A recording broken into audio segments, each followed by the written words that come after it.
कि जो भारत की राजनीतिक स्थिति पैदा हो गई है उसमें कोई भी शेड्यूल कास्ट शेड्यूल ट्राइब का आदमी किसी भी पार्टी में अगर है तो वो नाम के लिए है, उसका कोई वहां पर ना कोई महत्व है, ना उसकी कोई दो कौड़ी की औकात है। हाँ, इसमें क्या था, इसमें होना क्या था कि जब इधर एक संगठन बना, एक पार्टी बनी, एक राजनीतिक स्थिति बनी, तो पूरे देश में SC/ST समाज का सम्मान बढ़ा। ये बात सही है। मान्यवर काशीराम जी को उसका श्रेय जाता है, ये बात भी सही। लेकिन पिछले दिनों में जो हालात पैदा हुए, वो हालात हर आदमी देख रहा है। क्या क्या हालात खराब है, हालात अच्छे नहीं है। अभी एक और उदय हुआ, हम वो लोग हैं जो बैठे जोशी साहब, पुलिस से कैसे बचाया जाए, उसको कैसे फाइनेंशियल सपोर्ट की जाए। हम लोगों ने वहां पर अपने हाथों से उस गांव में जब कत्लेआम जो भी झगड़ा हुआ, हमने अपने हाथों से 16.5 लाख रुपया अपने हाथों से बांटा। कलेक्टर के ऑफिस में जाकर सहारनपुर वहां एक जिसके हाथ पैर कटे उसको अपने 10,000 रुपए का चेक दिया।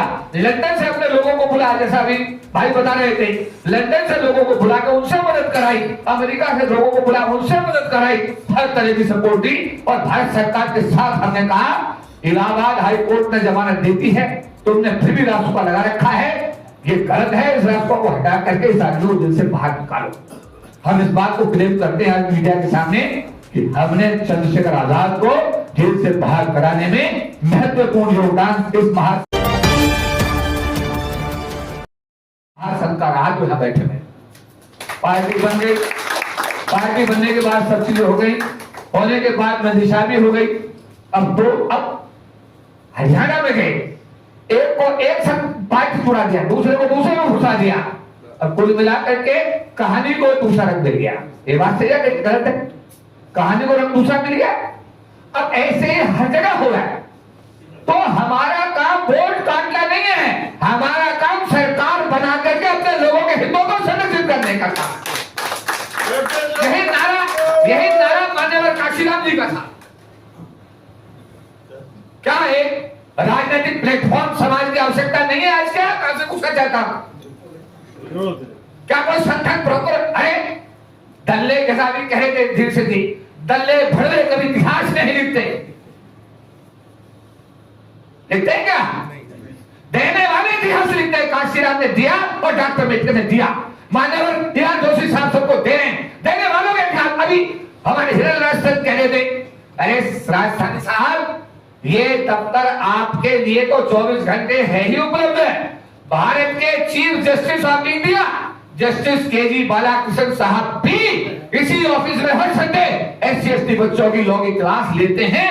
ये गरीब के लिए भी उपलब्ध है और भारत के सबसे बड़े चीफ जस्टिस के लिए भी उपलब्ध है। सबको फ्री ऑफ कॉस्ट किया जाता है। और उसके साथ साथ अभी 15 दिन पहले 10 दिन पहले यहाँ पर भारत के सारे राजनीतिक SC/ST OBC समाज के, माइनॉरिटी समाज के जितने भी पॉलिटिकल पार्टीज हैं, उनके सबके राष्ट्रीय अध्यक्षों की बैठक इसी हॉल में हुई। मैं नहीं था दिल्ली में, बैठक हुई। आपके भी अनेकों कार्यक्रमों में उपस्थित नहीं हो पाता और बहुत सारे लोग बैठे हैं जो करते हैं, कभी मैं समय नहीं, मेरे पास नहीं होता है। उन सबके खाने का पीने का इंतजाम भी, चाय पानी का इंतजाम भी, क्योंकि हम तो गांव में थे, हमारे पास तो कुछ भी नहीं था जी। नंगे पैर स्कूल जाते थे, 12वीं पास करते की तक कुछ भी नहीं था, कपड़े भी नहीं थे, आधा निकल होता था, वो भी उसके ऊपर पट्टू का पजामा पहनते थे। और जब उपसीटी मारता था तो उसके उतार करके जनवरी के महीने में थैले में रख लेते थे। ये हमारा इतिहास है। आज जो कुछ भी हमारे पास है वो परम पूज्य बाबा साहब डॉक्टर भीमराव अम्बेडकर का दिया हुआ है। और अगर वो आदमी हमको नहीं देता तो हमें क्या भाई थे? हमें बहुत सारे लोगों ने कहा इस दफ्तर पे इस पे बोल रहा हूँ, पैसे लगाओ 20,000 रुपया, 40,000 रुपए का। हमने कहा हमें राइट ही नहीं है साहब, हमारे पास अधिकार ही नहीं है जी। समाज की जगह समाज को दी जा रही है, ये समाज का अधिकार है। और जो कुछ हम कर रहे हैं ना हिरालाल राजस्थानी साहब, ये हम बाबा साहब के मिशन को अपने समाज में उतारने का एक छोटा सा प्रयास कर रहे हैं। आवश्यकता उतनी है, पैर फैलाए उतने जितने चाहते हैं, जरूरत नहीं है कुछ करने की। पूरा देश जानता है, पूरे देश के लोग बैठे हुए, सबको पता है एक दिन चालाकी हो जाएगी, 2 दिन हो जाएगी, 3 दिन हो जाएगी।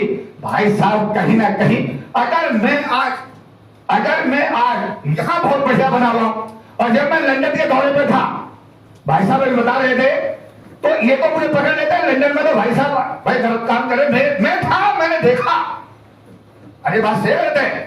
तो जो ऐसा व्यक्तित्व है, वो व्यक्तित्व आपका कहीं ना कहीं रिफ्लेक्ट जरूर होगा। हमारा सोच है कि हमारे ऊपर बाबा साहब अम्बेडकर का कर्जा है, इसलिए एक सामाजिक आंदोलन जो हमने 40 साल में चलाया है, रामला मैदान हमने भरा, तालकटोरा स्टेडियम हमने भरे, ऑन रिकॉर्ड है, भारत सरकार को झुकाया, संविधान में 3 संशोधन 81, 82, 85 करा करके SC, ST, OBC का आरक्षण को बचाने का काम इन महापुरुषों ने किया। जो उधर बैठे हुए हैं, ये वो लोग हैं जो सस्पेंड हुए, नौकरी में जेल गए हैं। इन लोगों का इतिहास और रिकॉर्ड इतिहास है इन लोगों का। हर जैसा भी बताया गया, हर एट्रोसिटी में आवाज उठाने की बात आती है, तो ये जंतर मंतर पर सबसे पहले आवाज उठाते हम हैं, और सबसे पहले सरकार के खिलाफ। बिल्कुल भाई, अभी बाबा साहब की स्टेचू हटाने का जब मामला आया, तो अभी 9 अगस्त को 1 लाख लोग हमने इसी जंतर मंतर पे इकट्ठे करके आप सबने कवर किया। क्या मैं गलत तो नहीं कह रहा? उस आंदोलन को कौन लीड कर रहे थे? वो हम लोग लीड कर रहे। कौन है आंदोलन है देश की कोने कोने में। और जैसा अभी नारायण जी बता रहे थे, नारायण जी वरिष्ठ अधिकारी सेवानिवृत्त हुए हैं और भारतीय डेडिकेटेड हैं, अनेकों राष्ट्रीय अंतरराष्ट्रीय मंचों पर नारायण जी और साथ साथ रहे हैं। इन्होंने मेरे संबोधन को British parliament, UNO, even Canada, हर जगह जहां जाए जनरली 90% इनकी उपस्थिति रहती है। और हम धड़ल्ले से जो बात बोलते हैं, अपने समाज की बात बोलते हैं। जय भीम से शुरू करते हैं और जय भीम से हम एंड करते हैं। है समाज को एक राजनीतिक प्लेटफॉर्म देंगे। आप लोग आज यहां पर कितने राज्यों के लोग बैठे हैं? उत्तर प्रदेश और उसके साथ में हिमाचल प्रदेश, जम्मू कश्मीर, पंजाब, हरियाणा, राजस्थान और दिल्ली, ये लोग हैं मौजूद है इस समय। जम्मू कश्मीर ने बोल दिया, जम्मू कश्मीर, ठीक है। इतने लोग हम रखे, यानी कि एक बहुत बड़ी ये आदमी अमेरिका 80,000 लोग हैं, एक आदमी नहीं है, 80,000, 50,000 लोग बैठे, और पूरा देश तो इनके हाथ में, पूरा देश, पूरा समाज इनके हाथ में है।